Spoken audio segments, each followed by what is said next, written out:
हमने सदिश का चित्र पहले भी देखा है, तो हमें पता है कि हम किसी सदिश को तीर के माध्यम से प्रदर्शित करते हैं। ये तीर के माध्यम से हम किसी भी सदिश अर्थात वेक्टर को प्रदर्शित करते हैं, जहां पर उस तीर की लंबाई सदिश के परिमाण अर्थात मैग्नीट्यूड को बताता है तथा तीर की दिशा सदिश की दिशा को बताती है।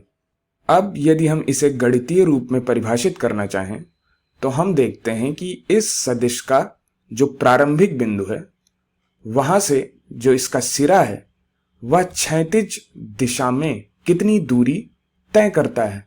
अर्थात अगर हम क्षैतिज दिशा में देखें तो इसका सिरा कुछ इतनी दूरी को तय करता है तथा सदिश का सिरा ऊर्ध्वाधर दिशा में अर्थात वर्टिकल डायरेक्शन में कितनी दूरी को तय करता है। तो यहां से हम अगर देखें तो यह ऊर्ध्वाधर दिशा में इतनी दूरी को तय करता है, तो जिसको हमने गुलाबी रंग से खींचा है।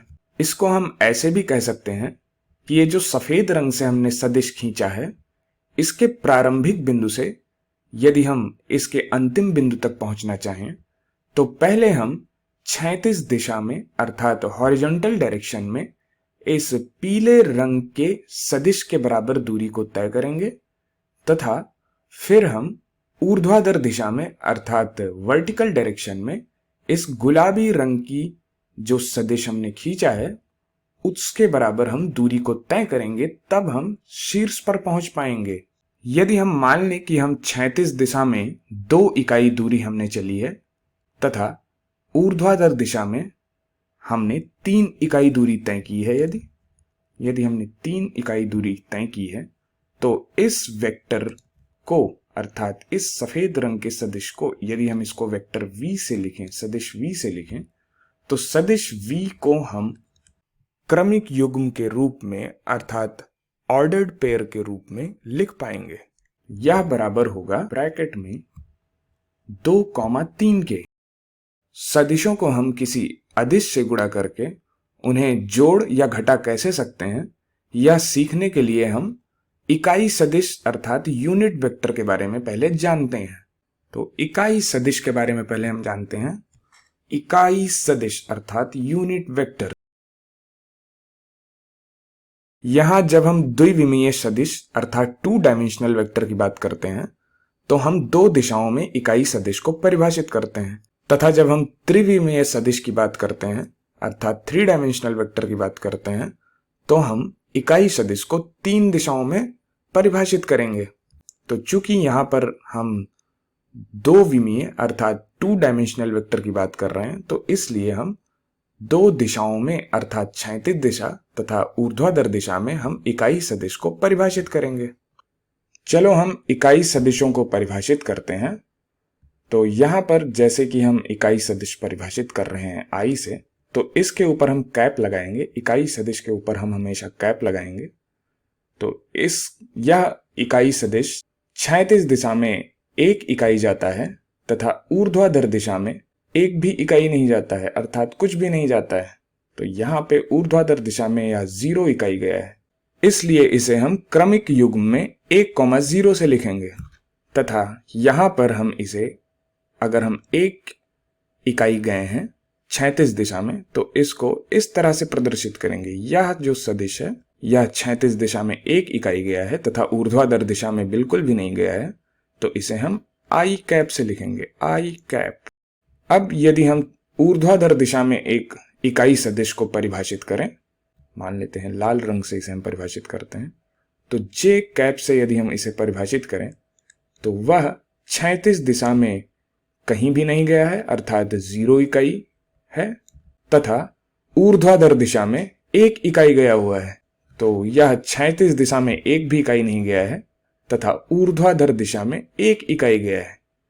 तो यह जो सदिश है इसे हम ऊर्ध्वाधर दिशा में 1 इकाई सदिश कहेंगे, जिसे हम जे कैप से लिखते हैं। अब हम किसी द्विविमीय सदिश अर्थात 2 डायमेंशनल वेक्टर को आई कैप तथा जे कैप की मदद से व्यक्त कर सकते हैं। यह हम करेंगे कैसे?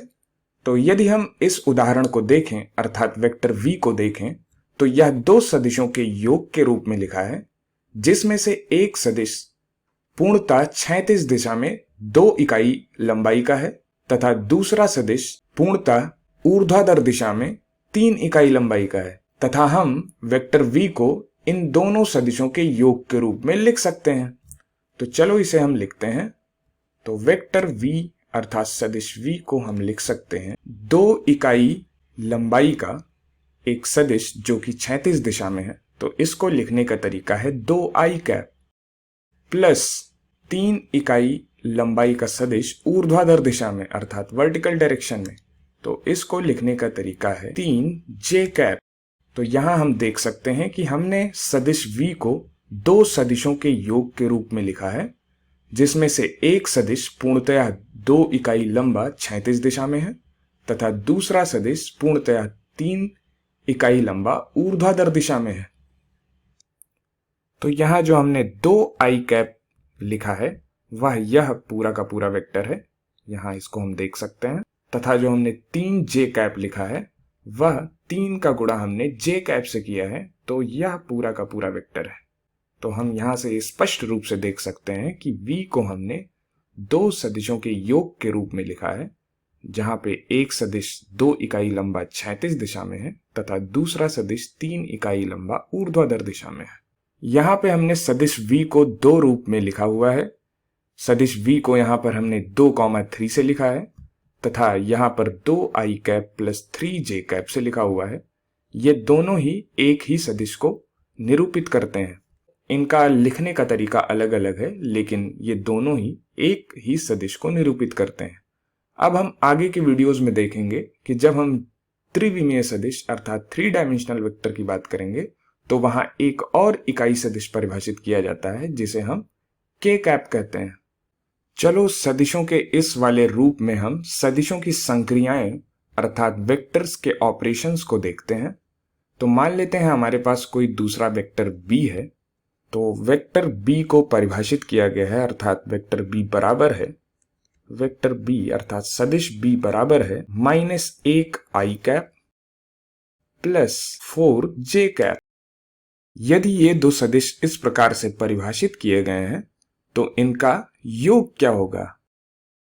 यहां मैं आपको प्रोत्साहित करूंगा कि आप वीडियो को रोकें तथा खुद से करने का प्रयास करें। वैसे इनका योग ज्ञात करने के लिए हम करस्पॉन्डिंग कंपोनेंट्स अर्थात संगत घटकों को हम जोड़ते हैं। तो हम कहेंगे कि अच्छा वेक्टर जो v है वह क्षैतिज दिशा में कितना गया हुआ है, तो यहाँ पे क्षैतिज दिशा में ये 2 इकाई गया है तथा वेक्टर b जो है वह क्षैतिज दिशा में -1 इकाई गया है। इसलिए vector v plus vector b का जो क्षैतिज घटक होगा वह बराबर होगा 2 + -1 i कैप तथा जो वेक्टर v है वह ऊर्ध्वाधर दिशा अर्थात वर्टिकल डायरेक्शन में 3 इकाई गया हुआ है तथा वेक्टर b ऊर्ध्वाधर दिशा अर्थात वर्टिकल डायरेक्शन में 4 इकाई गया हुआ है। तो जो इसका ऊर्ध्वाधर घटक है अर्थात वर्टिकल कंपोनेंट है वह होगा 3 + 4 j कैप।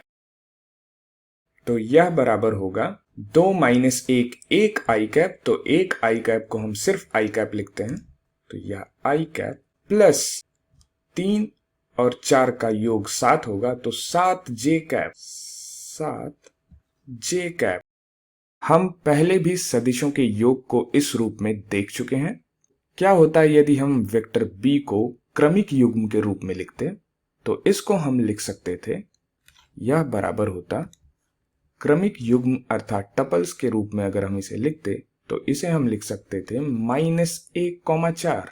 तो ठीक इसी प्रकार हम vector v plus vector b को भी लिख सकते थे, चूंकि यह हमें मिला था i cap plus 7j cap, तो इसको हम क्रमिक युग्म के रूप में लिख सकते थे 1,7 के रूप में।